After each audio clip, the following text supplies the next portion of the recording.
you are going to maintain or maybe even increase testosterone stores, which will make effort feel good.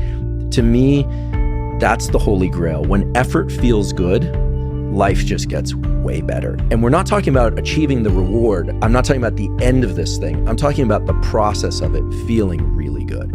There's a very interesting relationship between testosterone and dopamine that speaks directly to what we're talking about now. So dopamine and testosterone are closely related in the pituitary system. The major effect of testosterone is to make effort feel good.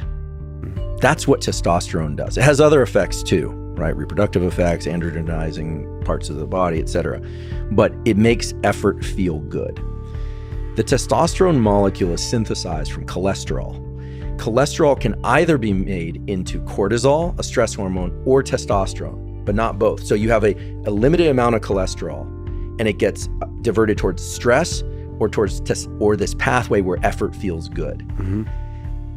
That's the pathway you want to get into. The anger pathway, if we were to just kind of play a mind experiment here, the anger eventually is going to divert more of that cholesterol molecule to cortisol and stress, and you will be slowly depleting testosterone. Now, going into this, you'll have plenty of testosterone, but after a couple days, there have been very interesting studies showing that testosterone doesn't necessarily drop with sleep deprivation. That's a bit of a myth. You need it to replenish testosterone. You need sleep to replenish testosterone eventually. But the real question is, are you enjoying what you're doing?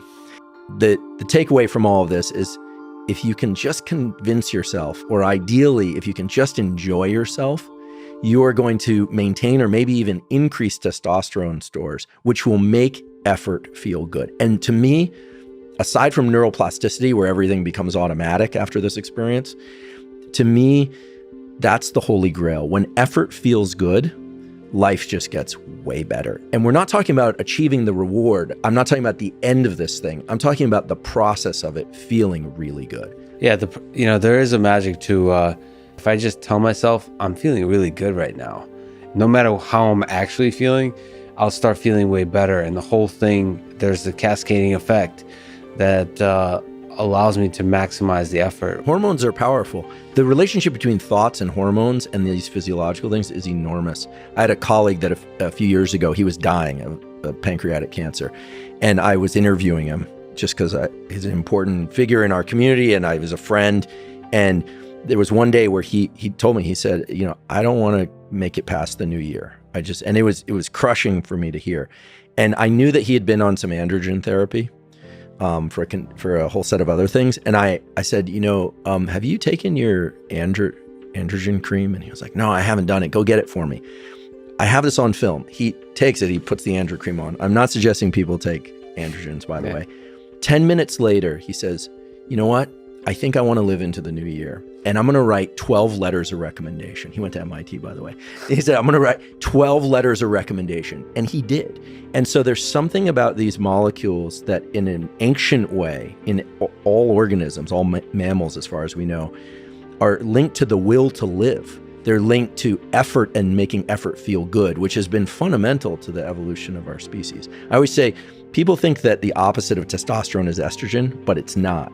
The opposite of testosterone is prolactin, which makes us feel quiescent and not in pursuit of things, etc.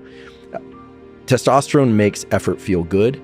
Estrogen makes emotions feel okay.